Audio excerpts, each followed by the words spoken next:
मैं अपना गोश्त काटने में मसरूफ था जब वो बच्चा बड़ी ललचाई हुई नजरों से गोश्त को देख रहा था। मैंने नोट किया था कि जैसे ही सवेरे हमारी दुकान खुलती, वो दुकान के सामने बैठ जाता।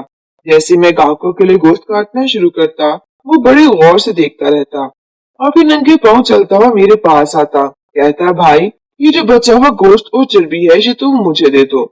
मुझे हैरत होती कि वो बच्चा चर्बी और बचे हुए गोश्त का करेगा क्या। हाँ, वो मेरे लिए बिल्कुल फजूल और बेकार सा था। मैं शापर में डाल के इसको दे देता। बच्चा बमुश्किल 8-9 साल का था। रंगत उसकी गोरी सफेद थी, लेकिन नंगे पांव पुराना सा लिबास पहने वो हमारे बाजार में यूं ही चलता फिरता मुझे नजर आता था। कभी किसी सब्जी वाले के पास खड़ा होता, कभी किसी सब्जी फरोश वाले के पास, कभी तंदूर वाले के पास। गो के सब चीजों को बड़े गौर से देखता रहता।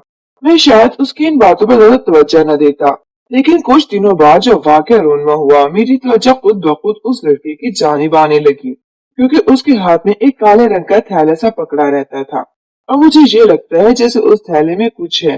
इन्हीं दिनों शहर में एक खुदकुश हमला हुआ था, जो हुआ भी एक बच्चे के जरिए था। जब ये खबर आम हुई तो सभी चौकन्ने से होकर रह गए थे। बड़े गौर से मैं इस लड़के का चेहरा देखता था, कोई ढूंढने की कोशिश करता था। इन्हीं दिनों मैंने देखा कि एक बार इस लड़के की लड़ाई हो गई। मोहल्ले के आवारा लड़के इससे वो काले रंग का थैला मांग रहे थे कि बताओ कि तुमने इसमें क्या छुपा रखा है जो तुम किसी को भी नहीं हाथ लगाने देते। बच्चा वो थैला अपने साथ सीने से लगाए भेजे हुआ था, किसी को नहीं दे रहा था। जब शोर शराबा बढ़ा तो हम सब दुकानदार भी वहां चले गए। वो लड़के कहने लगे कि लड़का बाजार में आता है और इसके हाथ में ये काला थैला होता है। हमें इस पर शक है कि इसको बोलो कि अपना थैला खोल कर दिखाए। वो लड़का कहने लगा कि नहीं, मैं ये थैला किसी कीमत पर नहीं खोलूंगा। ये सुनकर तो बहुत सारे दुकानदार भी इश्तिहाल में आ गए। कहने लगे कि उसमें कोई बांध छुपा है। वो कहने लगा, नहीं, इसमें ऐसा कुछ नहीं है। तो फिर मैंने कहा कि तुम इतना छुपा छुपा के क्यों रख रहे हो? जब इसमें ऐसा कुछ नहीं है तो दिखा दो इन लोगों को। लेकिन वो नफी में सर हिलाने लगा, कहने लगा, नहीं, ये नहीं दिखाऊंगा। बहुत से नौजवान लड़कों ने उससे वो थैला खींचना चाहा, लेकिन उसने अपने करीब आए नौजवान को धक्का दिया और भागकर गली के अंदर चला गया। बहुत से नौजवान उसके पीछे गए, लेकिन वो एकदम गली में उसका गायब सा हो गया। यह शायद छुप गया था। बहरहाल लोगों ने कहा कि अगर अब ये हमें नजर आया तो हम इसका थैला जरूर देखेंगे। दोबारा कई रोज तक इस बच्चे ने वहां का रुख न किया। मुझे तो अजीब से वसवसे आने लगे थे। आजकल चोरी चकारी, यूं खुदकुश बम धमाके वाले भी बढ़ने लगे थे। खुदा ऐसे लोगों को गारत करे जो मासूम बच्चों को ये सब सिखाकर उनकी जिंदगियां बर्बाद कर रहे हैं। चंद रोज बाद दोबारा वो लड़का सहमा हुआ खोजती नजरों से वहां आने लगा। उसके बाद मैंने नोट किया कि वो बच्चा बिना थैले के आने लगा था। उसके पास कोई थैला मौजूद न था। एक बार मैंने सोचा कि उसका पीछा जरूर करता हूँ, देखता हूँ कि ये कौन है। मुझे वो लड़का न जाने क्यों मशकूक सा लग रहा था। हमारे मोहल्ले का भी नहीं था और मैं इसे पिछले 10 दिन से ही यहाँ पर घूमता फिरता देख रहा था। इससे पहले तो किसी ने इस बच्चे को नहीं देखा था। वो चलता हुआ एक बार भी मेरी दुकान के पास आया और फिर दुकान से थोड़ा दूर होकर जमीन पर बैठ गया। वो जहाँ बैठा था वो बहुत धूप थी, गर्मी थी, आज अपने जोबन पर थी, मगर वो लड़का वहाँ बैठकर एक कोने को बगौर देखता रहा। मैं 1 घंटे तक सारा गोश्त साफ करके रखता रहा, खराब गोश्त और चर्बी अलग करता रहा, गाय बगाए उस पर नजर भी डालता रहा। गोश्त साफ करके फारिग हुआ तो वो उठकर मेरे पास चला आया। कहने लगा, भाई, एक बात कहूँ? मैंने सवाली नजरों से उसे देखा और बोला कि हाँ, कहो। कहने लगा, भाई, ये खराब गोश्त मुझे दे दोगे? उसका सवाल मुझे चौंका गया था। मैंने चर्बी और खराब गोश्त वाला थैला वैसे ही कचरे में ही फेंकना था, मगर एक सवाल फौरन दिमाग में आया। मैंने इस लड़के से कहा, तुम इस खराब गोश्त का क्या करोगे? ज़हन में फौरन एक ख्याल आया था कि कहीं ये लड़का भी खुदकुश धमाके वालों में से तो नहीं। ये न हो कि इसे खराब गोश्त में बम वगैरह छुपाकर यहाँ रख दे और फिर जब तक अंदाजा हो तो बहुत देर हो चुकी हो। वो लड़का खामोश सा हो चुका था। कहने लगा, वैसे भी तो फेंक दोगे, मुझे ही दे दो। मगर मैंने फौरन माथे पर तेवरी चढ़ा ली और वो गोश्त देने से मना कर दिया। मेरे एक बार मना करने पर वो खामोशी से जाकर वहीं बैठ गया और कभी फल फरोश को देखता तो कभी सब्जी फरोश के ठेले पर नजर दौड़ाता। दिन में बेचैनी तो थी, मगर मैंने इसके बावजूद वो खराब गोश्त कचरे के ढेर पर फेंक दिया जो कि वही मौजूद था। हर शाम सफाई वाला वो उठा लिया करता। जो ही मैं वो खराब गोश्त वहां फेंक कर आया तो बहुत सी आवारा बिल्लियां इस गोश्त पर छिपती। वो शॉपर को फाड़ कर गोश्त निकालना चाह रही थी। मैं तो वहां से पलटकर अपनी दुकान पर आ गया, मगर जब पलटकर देखा तो मेरे होश उड़ गए, क्योंकि वो मशकूक सा लड़का इन बिल्लियों को वहां से हटाकर वो गोश्त का शॉपर उनसे चिपटने की कोशिश कर रहा था। मगर वो बिल्लियां भी आवारा और जंगली थी। इस लड़के के हाथ पर पंजे मारने लगी, मगर इसके बावजूद इस लड़के ने बिल्लियों को हटाकर वो गोश्त चपटना जो आधा जमीन पर और आधा बिल्लियों के मुंह में रह चुका था। उसने बाकी बचा गोश्त उठाया और एक जानिब दौड़ लगा दी। मैं कितनी ही देर ये मंजर देखता रहा। शक्ल से तो अच्छा खासा मालूम होता था, मगर कोई भी लड़का भला खराब गोश्त के लिए इतनी जद्दोजहद कैसे कर सकता था। मैं सारी रात सो न सका, यही सोचता रहा कि इस लड़के के बारे में कैसे जानूं, वो कहाँ का था और ऐसा क्यों कर रहा था। अगले रोज तो इस लड़के ने वो हरकत की कि सबको ही परेशान सा करके रख दिया। मैंने अभी दुकान खोली ही थी और अपनी दुकान को सेट कर ही रहा था कि एक शोर की आवाज सुनाई दी। मैं देखा बहुत सारे नौजवान उस लड़के को पीट रहे थे। मैं वहां पहुंच गया। मैंने देखा वो लड़का अपने पेट पर हाथ रखे घुटनों के बल बैठा था और मुंह भी उसने अपने घुटनों में दिया हुआ था। लोग उसकी कमर पर उसको मार रहे थे, उसे सीधा करने की कोशिश कर रहे थे, मगर वो अपना चेहरा छुपाए लोगों के घुसे मुक्के खाता रहा और रो रहा था। मैं आगे बढ़ा और लोगों को इस बच्चे से दूर करने लगा। वो बेचारा तो बिल्कुल ही आध मरा सा हो चुका था। आखिर को था ही 8-9 साल का और ये लोग तो मजमा जो इसे पूरी कुव्वत से पीट रहा था।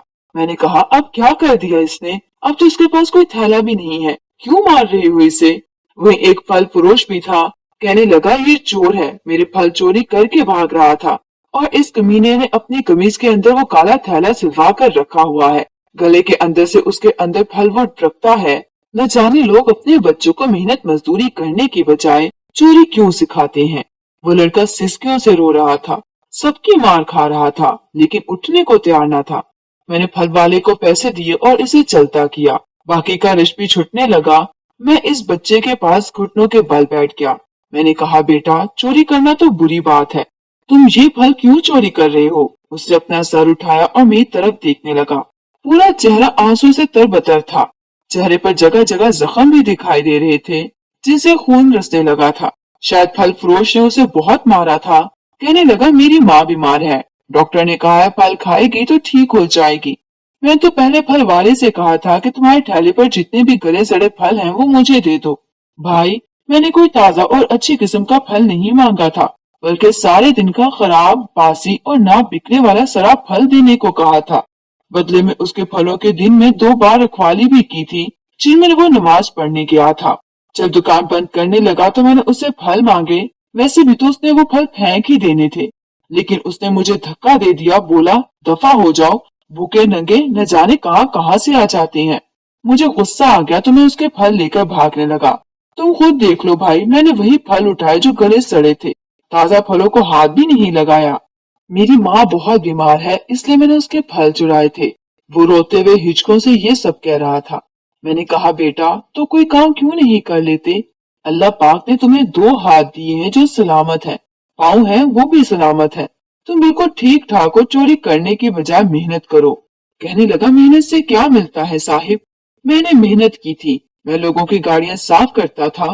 वो झिड़क झिड़क कर 2-3 बार साफ करवाते थे, मगर जब मैं उनसे पैसे लेने के लिए उनकी खिड़की के सामने हाथ फैलाता तो वो गाड़ी आगे बढ़ा कर ले जाते और हंसते मेरी गुर्बत और मेहनत का मजाक उड़ाते। इसके बाद मैंने फूलों के गजरे बेचने शुरू कर दिए जो मेरी बहनें बनाती थीं, लेकिन वो भी मुरझाने लगे। कोई भी मुझसे खरीदने के लिए तैयार नहीं था। कहते थे, तुम्हारे गजरे बासी हैं, उनमें ताजगी नहीं है। हालांकि मेरी माँ पूरी रात इन गजरों को पानी में भिगोए रखती ताकि वो ताजा लगे।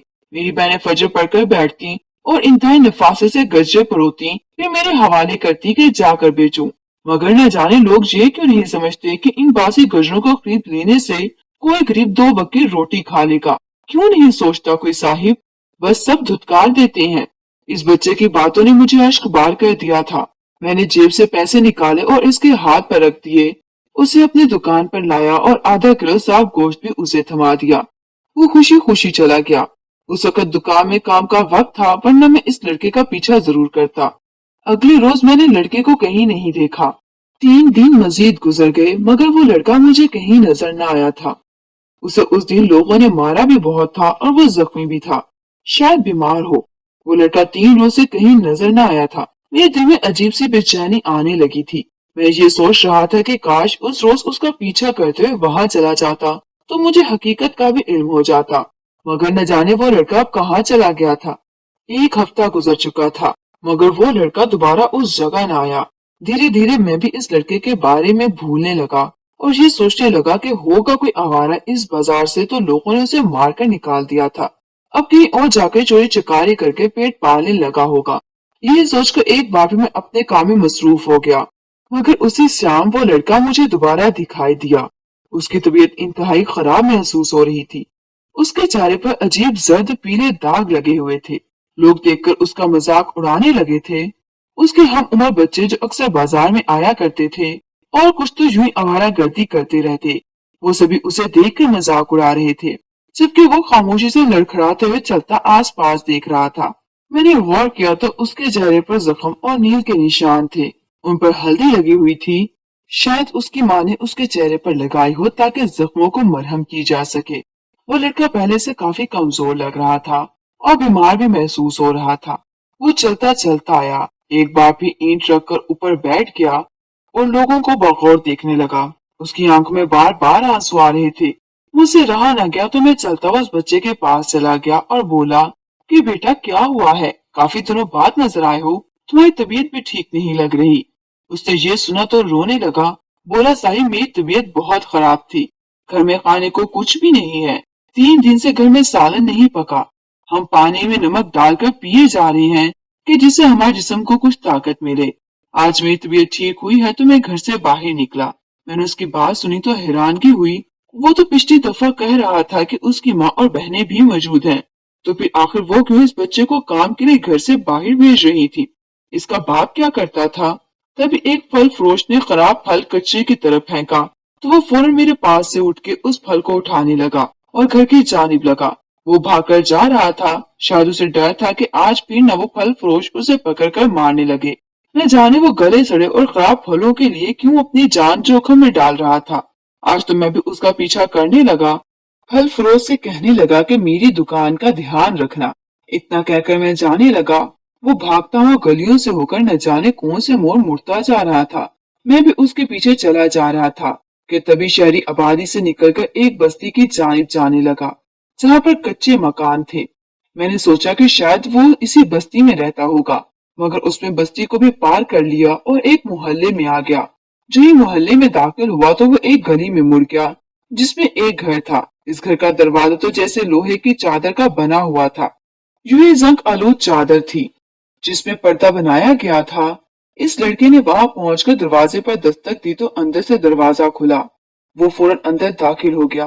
कितनी ही देर में वहां खड़ा देखता रहा और फिर धीरे धीरे चलता हुआ इस दरवाजे के करीब आ गया। दरवाजा घर को पूरी तरह ढक भी नहीं रहा था। दाएं और बाएं जानिब इतनी जगह खाली थी कि आसानी से मेरा हाथ अंदर जा सकता था। यूं दूसरों के घरों में झांकना अच्छी बात तो न थी, मगर मेरा दिल चाहा कि मैं देखूं आखिर अंदर हो क्या रहा है। मैंने थोड़ी सी मौजूद दरार से अंदर झांकना शुरू कर दिया। अंदर का मंजर देखा तो मेरा वजूद जैसे पथरा सा गया था। वो बगैर पलके झपकाए अंदर झांक कर देखता रहा। घर के सहन में एक खातून मौजूद थी जो उम्र रसीदा थी। उसने एक सफेद चादर से खुद को लपेट रखा था। वो लड़का उसके सामने बैठा था। वो आगे बढ़कर उसके माथे पर आया पसीना अपनी चादर से साफ कर रही थी। वो लड़का माँ को खराब फल दे रहा था तो माँ बोली, बेटे आज तो किसी ने कुछ नहीं कहा ना। लड़का कहने लगा कि नहीं माँ, मैं फल लेकर फौरन आ गया। तभी वो उम्र रसीदा खातून आमना नामी लड़की को आवाज देने लगी और बोली, ये लो मेरी बच्चियों, भाई फल ले आया है, इसको काट कर खाओ। बिस्मिल्लाह जरूर पढ़ना ताकि बरकत से सबका पेट भर जाए। वो गले सड़े खराब फल जिनको देखकर ही अबकाई आ जाती थी, वो ये लोग सब्र शुक्र के साथ खा रहे थे। मेरा दिल फटने लगा। फौरन दरवाजे से हटकर सीधा खड़ा हो गया। मैंने दरवाजे पर हल्की सी दस्तक दी तो वही लड़का दरवाजा खोलने आया। मुझे देखकर उसका चेहरा जर्द पड़ गया। कपकपाते हुए बोला, साहिब मैं खराब फल लाया हूँ साहिब, मुझे मत मारना, मेरी माँ बहनें ये देख कर मर जाएंगी। उसका लहजा अजीब था कि बेसाख्ता आंखों से आंसू निकल आए। मैंने अंदर आने की इजाजत चाही और अंदर आ गया। वो उम्र रसीदा खातून मुझे देख कर चौंक गई और अंदर बिठाने लगी। उसने मुझे सहन में भी बिछाए चारपाई पर बिठा दिया और कहने लगी कि तुम कौन हो बेटा। मैंने एक नजर आसपास घर पर दौड़ाई। छोटा सा एक कमरे का घर था और इंतहाई तंग सहन था जहां वो मुझे बिठाए हुए थी। मैंने इस छोटे बच्चे को अपने पास बिठाया और इस औरत से कहने लगा कि खाला, क्या आपके घर में कोई मर्द कमाने वाला नहीं है जो आप इस बच्चे को बाहर भेज रही हैं? खाला ने मेरी बात सुनी तो रोने लगी। कहने लगी, कहीं तुम वही तो नहीं जिसने मेरे बच्चे को गोश्त दिया था? मैंने हाँ में सर हिला दिया।